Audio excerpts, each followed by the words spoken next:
தீருவின் அழிவு. 11ஆம் வருஷம் 1ஆம் தேதியிலே கர்த்தருடைய வார்த்தை எனக்கு உண்டாகி, அவர், மனுபுத்திரனே, தீருவானது எருசலேமுக்கு விரோதமாக ஆ ஆ ஜனசதலங்களின் ஒலிமுக வாசலில் இருந்த நகரி இடிக்கப்பட்டது என்றும், என்னிடமாக எல்லாம் புரண்டு வரும், அது பாழாக்கப்பட்டிருக்க நான் நிரப்பப்படுவேன் என்றும் சொல்லுகிறபடியினால், கர்த்தராகிய ஆண்டவர் சொல்லுகிறது என்னவென்றால், தீருவே, நான் உனக்கு விரோதமாக வருகிறேன். சமுத்திரம் தன் அலைகளை எழும்பி வர பண்ணுகிற வண்ணமாய் நான் அநேகம் ஜாதிகளை உனக்கு விரோதமாக எழும்பி வர பண்ணுவேன். அவர்கள் தீருவின் மதில்களை அழித்து அதன் கொத்தளங்களை இடித்து போடுவார்கள். நான் அதன் மண்ணும் அதில் இராதபடிக்கு விலக்கி போட்டு அதை வெறும் பாறையாக்கி விடுவேன். அது வலைகளை விரிக்கிற இடமாக சமுத்திரத்தின் நடுவிலே இருக்கும். நான் இதை சொன்னேன் என்று கர்த்தராகிய ஆண்டவர் உரைக்கிறார். அது ஜாதிகளுக்கு கொள்ளையாகும். வெளியில் இருக்கிற அதன் குமாரத்திகளோ பட்டயத்தால் கொன்று போடப்படுவார்கள். அப்பொழுது நான் கர்த்தர் என்று அறிந்து கொள்வார்கள். கர்த்தராகிய ஆண்டவர் சொல்லுகிறது என்னவென்றால், இதோ, நான் ராஜாதி ராஜாவாகிய நேபுகாத் நேச்சார் என்னும் பாபிலோன் ராஜாவை வடக்கே இருந்து குதிரைகளோடும் ரதங்களோடும் குதிரை வீரரோடும் கூட்டத்தோடும் திரளான ஜனத்தோடும் தீருவுக்கு விரோதமாக வரப்பண்ணுவேன். அவன் வெளியில் இருக்கிற உன் குமாரத்திகளை பட்டயத்தினால் கொன்று உனக்கு விரோதமாக கொத்தளங்களை கட்டி உனக்கு விரோதமாக அணை போட்டு உனக்கு விரோதமாக கேடயங்களை எடுத்து உன் மதில்களை இடிக்கிற எந்திரங்களை எதிரே வைத்து தன் கட்டைப்பாறைகளால் உன் கொத்தளங்களை இடித்து போடுவான். அவன் குதிரைகளின் ஏராளத்தினால் தூள் எழும்பி உன்னை மூடும். இடித்து திறப்பாக்கப்பட்ட பட்டணத்தில் பிரவேசிக்கும் வண்ணமாக அவன் உன் வாசல்களுக்குள் பிரவேசிக்கையில் குதிரை வீரரும் வண்டில்களும் ரதங்களும் இறைகிற சத்தத்தினாலே உன் மதில்கள் அதிரும். தன் குதிரைகளின் குளம்புகளினால் உன் வீதிகளையெல்லாம் மிதிப்பான். உன் ஜனத்தை பட்டயத்தினால் கொன்று போடுவான். உன் பலமான தூண்கள் தரையில் விழுந்து போகும். அவர்கள் உன் ஆஸ்தியை கொள்ளையிட்டு உன் சரக்குகளை சூறையாடி உன் மதில்களை இடித்து உனக்கு விருப்பமான வீடுகளை அழித்து உன் கல்லுகளையும் உன் மரங்களையும் உன் மண்ணையும் கடலின் நடுவிலே போட்டு விடுவார்கள். உன் பாட்டுகளின் சத்தத்தை ஓய பண்ணுவேன். உன் சுர மண்டலங்களின் சத்தம் இனி கேட்கப்படுவதில்லை. உன்னை வெறும் பாறையாக்கி விடுவேன். நீ வலைகளை விரிக்கிற ஸ்தலமாயிருப்பாய். இனி கட்டப்படாய். கர்த்தராகிய நான் இதை சொன்னேன் என்று கர்த்தராகிய ஆண்டவர் உரைக்கிறார். எசேக்கியேல் தீர்க்கதரிசிக்கு 11ஆம் வருஷத்தில் கர்த்தருடைய வார்த்தை உண்டாயிற்று. நேபுகாத் நேச்சார் இந்த வருஷத்தில் தானே எருசலேம் நகரத்தை கைப்பற்றுகிறான். 11ஆம் வருஷம் 1ஆம் தேதியிலே கர்த்தருடைய வார்த்தை எசேக்கியேலுக்கு உண்டாயிற்று. ஆனால் இது எந்த மாதத்தின் 1ஆம் தேதி என்று சொல்லப்படவில்லை. கல்தையருடைய சேனை எருசலேமை முற்றிலுமாய் அழித்து போடுகிறார்கள். நகரத்தை அக்கினிக்கு இரையாக்குகிறார்கள். தேவாலயத்தை இடித்து போடுகிறார்கள். எருசலேமின் அழிவை பார்த்து தீருவின் மனுஷர் அதிகமாய் சந்தோஷப்படுகிறார்கள். ஆ ஆ ஜனசதலங்களின் ஒலிமுக வாசலாய் இருந்த நகரி இடிக்கப்பட்டது என்றும், என்னிடமாக எல்லாம் புரண்டு வரும், அது பாழாக்கப்பட்டிருக்க நான் நிரப்பப்படுவேன் என்று தீருவானது எருசலேமுக்கு விரோதமாக சந்தோஷமாய் சொல்லுகிறது. எருசலேம் ஜனங்களுக்கு ஒலிமுக வாசலாய் இருந்தது. அங்கே ஏராளமான ஐஸ்வர்யங்களும் அதிகாரங்களும் நிரம்பி இருந்தன. கல்தையர்கள் எருசலேமை அழித்து போட்டதினால் அதன் ஐஸ்வர்யங்கள் எல்லாம் தீருவின் பக்கமாக திரும்பி வரும். அவையெல்லாம் தன்னிடமாக புரண்டு வரும் என்றும், தீரு எருசலேமின் ஐஸ்வர்யத்தினால் நிரப்பப்படும் என்றும் தீருவின் மனுஷர் சொல்லுகிறார்கள். எருசலேம் பாழாக்கப்படும், தீருவோ அவர்களுடைய ஐஸ்வர்யத்தினால் நிரப்பப்படும். இதுவே தீருவின் சந்தோஷத்திற்கு காரணம். தீருவின் மனுஷர் வியாபாரம் பண்ணுகிறவர்கள். அவர்கள் யாரையும் துன்பப்படுத்த மாட்டார்கள். வியாபாரம் பண்ணுகிறவர்கள் எல்லோரோடும் சமாதானமாயிருந்து தங்களுடைய வியாபாரத்தின் எல்லைகளை விருத்தி பண்ணுவார்கள். தீருவின் மனுஷர் எருசலேமை பார்க்கும்போது அதை தங்களுடைய சத்துருவாக பார்க்காமல் தங்களுக்கு போட்டியாக இருக்கும் வியாபார ஸ்தலமாகவே பார்க்கிறார்கள். எருசலேம் அழிந்து போகும்போது தீருவுக்கு ஏற்பட்டிருந்த வியாபார போட்டியும் அழிந்து போகிறது. எருசலேமுடைய அழிவின் நிமித்தமாய் தீருவுக்கு இனிமேல் போட்டியில்லாத வியாபாரம் உண்டாகும். அவர்களுக்கு மிகுந்த லாபம் கிடைக்கும். எருசலேம் பாழாக்கப்பட்டிருக்கிறது. இதனால் தீருவின் பொக்கிஷம் நிரப்பப்படுகிறது. எருசலேம் அழிந்து போனதினால் இனிமேல் எருசலேமுக்கு ஒருவரும் வியாபாரம் பண்ண வரமாட்டார்கள். எருசலேமோடு வியாபாரம் பண்ணியவர்கள் எல்லோரும் இனிமேல் தீருவுக்கு வருவார்கள். இதனால் தீருவின் வியாபாரம் அதிகரிக்கும். அவர்களுடைய பொருளாதாரம் செழிக்கும். எருசலேமின் அழிவினால் தீரு உயர எழும்புகிறது. மற்றவருடைய அழிவை பார்த்து நாம் சந்தோஷப்படக்கூடாது. மற்றவருடைய அழிவின் மீது நம்முடைய வாழ்க்கையை ஆடம்பரமாய் கட்டி எழுப்பக்கூடாது. பிறரை அழித்து செழிப்பாய் வாழ நினைப்பது துன்மார்க்கனுடைய திட்டம். கர்த்தர் துன்மார்க்கரின் சதி மோசங்களுக்கு துணை போக மாட்டார். மற்றவர்கள் வேதனைப்படும் போது நாமும் அவர்களுடைய வேதனைகளில் பங்கு பெற வேண்டும். பிறருடைய துன்பங்களை நாமும் பகிர்ந்து கொள்ள வேண்டும். எருசலேம் அழிந்து போனதை பார்த்து தீரு சந்தோஷப்பட்டதினால் கர்த்தர் தீருவுக்கு விரோதமாக வருகிறார். தீருவே, இதோ நான் உனக்கு விரோதமாக வருகிறேன். சமுத்திரம் தன் அலைகளை எழும்பி வர பண்ணுகிற வண்ணமாய் நான் அநேகம் ஜாதிகளை உனக்கு விரோதமாக எழும்பி வர பண்ணுவேன். அவர்கள் தீருவின் மதில்களை அழித்து அதன் கொத்தளங்களை இடித்து போடுவார்கள். நான் அதன் மண்ணும் அதில் இராதபடிக்கு விலக்கி போட்டு அதை வெறும் பாறையாக்கி விடுவேன் என்று கர்த்தர் தீருவுக்கு விரோதமாக தம்முடைய கோபமான வார்த்தைகளை சொல்லுகிறார். கல்தையர்கள் தீருவுக்கு விரோதமாக வருவார்கள். அவர்கள் தீருவின் மதில்களை அழித்து அதன் கொத்தளங்களை இடித்து போடுவார்கள். நான் அதன் மண்ணும் அதில் இராதபடிக்கு விலக்கி போட்டு அதை வெறும் பாறையாக்கி விடுவேன் என்று கர்த்தர் சொல்லுகிறார். தீரு வலைகளை விடுக்கிற இடமாக சமுத்திரத்தின் நடுவிலே இருக்கும். அது ஜாதிகளுக்கு கொள்ளையாகும். தீருவில் இருக்கிற அதன் குமாரத்திகளை கல்தையர்கள் தங்கள் பட்டயத்தால் கொன்று போடுவார்கள். தீருவுக்கு பேரழிவு வரும். அவர்கள் எருசலேமின் அழிவை பார்த்து சந்தோஷப்பட்டார்கள். இப்போதோ தீருவுக்கு அழிவு வந்திருக்கிறது. அவர்கள் மிகவும் வேதனைப்படுகிறார்கள். தங்கள் வேதனைகளுக்கு மத்தியில் இஸ்ரவேலின் பரிசுத்தரே தேவனாகிய கர்த்தர் என்பதை தீருவின் மனுஷர் அறிந்து கொள்கிறார்கள். தீரு ஐஸ்வர்யம் மிகுந்த நகரம். அங்கே எப்போதும் சந்தோஷம் மிகுந்திருக்கும். எருசலேம் அழிந்து போகும்போது தீருவின் மனுஷர் எருசலேமுக்காகவும் அதன் குடிகளுக்காகவும் வருத்தப்பட்டிருந்தால் கர்த்தர் தீருவை அழித்திருக்க மாட்டார். தீரு எப்போதும் போல சந்தோஷமான நகரமாகவும் ஐஸ்வர்யம் மிகுந்த நகரமாகவும் இருந்திருக்கும். ஆனால் தீருவோ எருசலேமின் அழிவை பார்த்து சந்தோஷப்பட்டது. இதனால் கர்த்தர் தீருவுக்கு விரோதமாக வருகிறார். தீருவை அழிப்பதற்கு கர்த்தர் பாபிலோன் தேசத்தை தம்முடைய கருவியாக பயன்படுத்துகிறார்.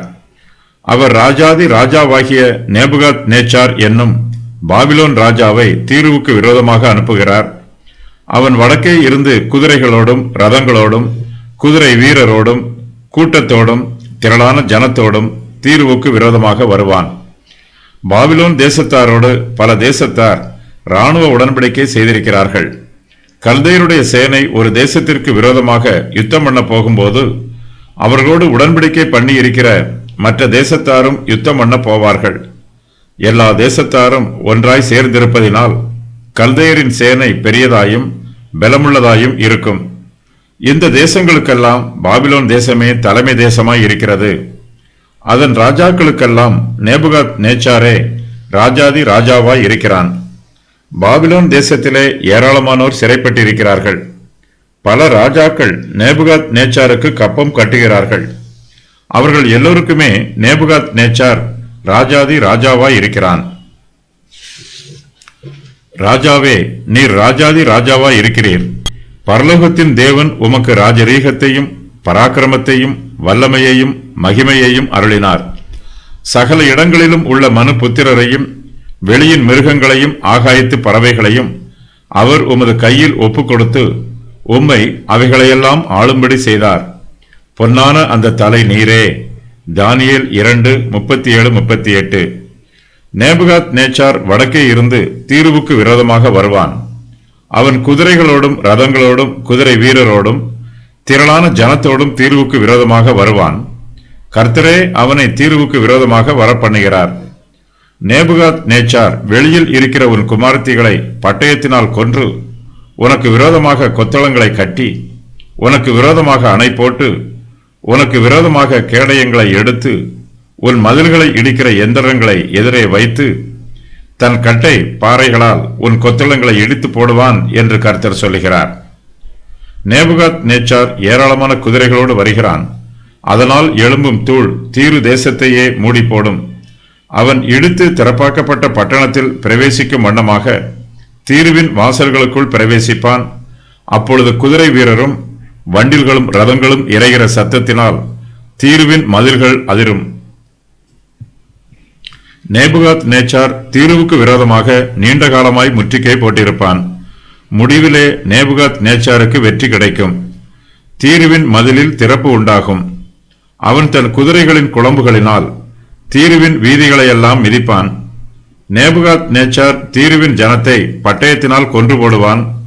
தீருவின் பலமான தூண்கள் தரையில் விழுந்து போகும். நேபுகாத் நேச்சார் நீண்ட காலமாக தீருவுக்கு விரோதமாக முற்றுகை போட்டதினால் அவன் மூர்க்க கோபத்தோடு தீருவை அழித்து போடுவான். தீருவின் ஜனங்களை பட்டயத்தினால் சங்காரம் பண்ணுவான். பாபிலோன் ராஜாவும் அவனுடைய சேனையில் உள்ளவர்களும் தீருவின் ஆஸ்தியை கொள்ளையிடுவார்கள். தீருவின் சரக்குகளை சூறையாடி அவர்களுடைய மதில்களை இடித்து அவர்களுக்கு விருப்பமான வீடுகளை அழிப்பார்கள். தீருவின் கல்லுகளையும் அவர்களுடைய மரங்களையும் மண்ணையும் கடலின் நடுவிலே போட்டு விடுவார்கள். தீரு எப்போதுமே சந்தோஷமாய் இருக்கிற தேசம். கர்த்தர் அதன் சந்தோஷத்தை ஒளிய பண்ணுவார். அவர்களுடைய பாட்டுக்களின் சத்தத்தை ஓய பண்ணுவார். தீருவிலே சுரமண்டலங்களின் சத்தம் இனிமேல் கேட்கப்படுவதில்லை. கல்தையர்கள் எருசலேமை நிலத்தை உழுவது போல உழுது அழித்து போட்டார்கள். தீருவின் அழிவு அதைவிட மிகவும் மோசமாய் இருக்கிறது. கல்தையர்கள் தீருவில் உள்ள மண்ணை கூட கடலின் நடுவிலே போட்டு விடுகிறார்கள். தீரு தேசத்தில் உழுவதற்கு கூட மண்ணில்லை. கர்த்தர் அந்த தேசத்தை வெறும் பாறையாக்கி விடுகிறார்.